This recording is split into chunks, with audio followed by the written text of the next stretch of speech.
మూర్తి నాయనార్ రోజుల్లో పరమతం వాళ్ళు రాజ్యం చేశారు. ఎక్కడా శివార్చన జరగడానికి వీల్లేదన్నారు. శివుడికి చందన సేవ ప్రీతిపాత్రం కాబట్టి శివాభిషేకం చేస్తే చందనం రాయాలి. పైగా శివాభిషేకం పూర్తి చెయ్యడానికి చందన జలాలతోటే పూర్తి చెయ్యాలి.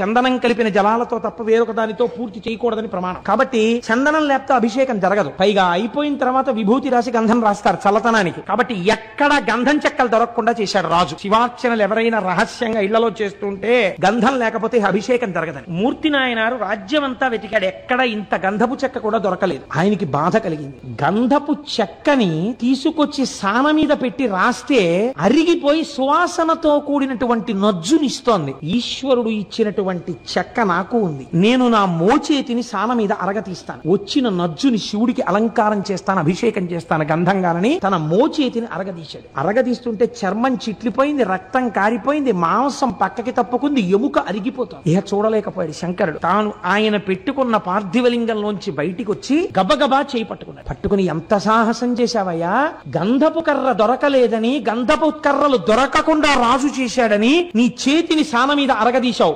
రేపటి రోజు నుంచి ఎక్కడెక్కడ ఎలా శివార్చనలు కావాలంటే అలా చేసుకునే విధంగా ఈ రాజ్యాన్ని మారుస్తాను. ఒక్కరోజు రేపటి రోజు అలా జరుగుతుందన్నాడు. అంతే. ఆ రాత్రి పడుకున్నాడు మూర్తి నాయనార్.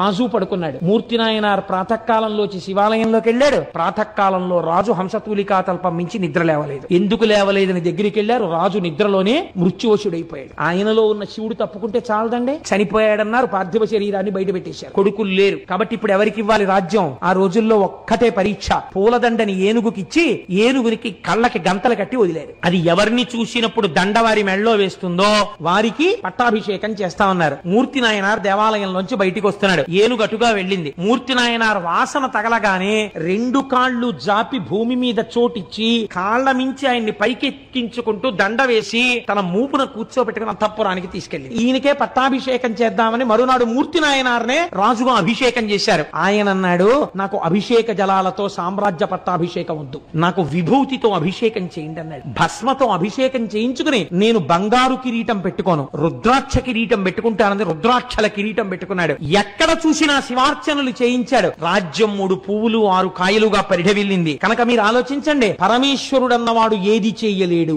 ఏదైనా చెయ్యగలడు. మీకు ప్రమాణం మూర్తి నాయనార్. యథార్థముగా జరిగిన కదా. మీరు ఏ శివాలయంలోకి వెళ్ళినా మూర్తి నాయనార్ ఉంటారు.